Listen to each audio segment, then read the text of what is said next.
कौन सी political party ज्यादा बंगाली है, सीपीआईएम, टीएमसी या बीजेपी? इसे जानने के लिए आपको इन तीनों पार्टीज के नारों, मेरा मतलब स्लोगन्स को समझना होगा, क्योंकि नारा ही किसी भी पॉलिटिकल पार्टी की विचारधारा का पहला प्रतिबिंब होता है। जैसे कम्युनिस्ट पार्टी ऑफ इंडिया का नारा है इंकलाब जिंदाबाद, जिसे आप सब इतने सालों से कई बॉलीवुड की मूवीज में सुनते ही आए हो। वैसे इस नारे के जन्मदाता हैं सैयद फजल हसन एके मौलाना हसरत मोइनी, जो कि भारत में कम्युनिस्ट पार्टी के one of the founding members भी थे। और ये वही मौलाना हसरत मोइनी है जिन्होंने जिन्ना के टू नेशन थ्योरी को रिजेक्ट तो किया था, मगर अपना ही एक USSR model based 6 nation formula दिया था, जिसके तहत भारत को 6 फेडरेशंस में बांट देना चाहिए। East Pakistan, west Pakistan, central India, south eastern India, south western India and 6 federation Hyderabad. सही है, चाचा तो जिन्ना के 3 टाइम्स निकले।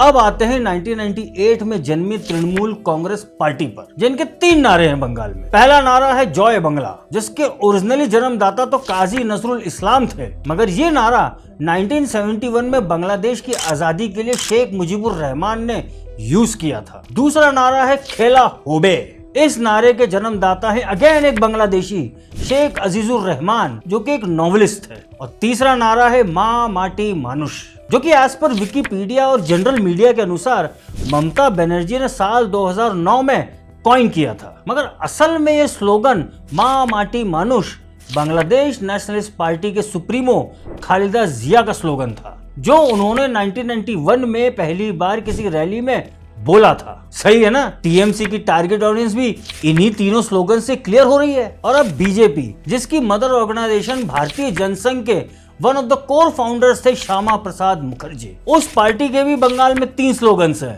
पहला नारा है भारत माता की जय, जिसे पहली बार किरण चंद्र बंदोपाध्याय ने 1873 में अपने एक नाटक में लिखा था, जिसके बाद से उस समय के बंगाल में वो राष्ट्रवाद का नारा बन गया। और दूसरा नारा है वंदे मातरम और तीसरा है जय हिंद। अब वैसे तो कहने की जरूरत नहीं है, मगर बंकिम चंद्र चट्टोपाध्याय और नेताजी सुभाष चंद्र बोस के बारे में जो नहीं जानता है, उसे बंगाल तो छोड़ो भारत के बारे में भी नहीं पता है। एक ने राष्ट्रगीत लिखा और एक ने आजाद हिंद फौज खड़ी की। अब आप ही बताओ, इन तीनों में से ज्यादा बंगाली कौन?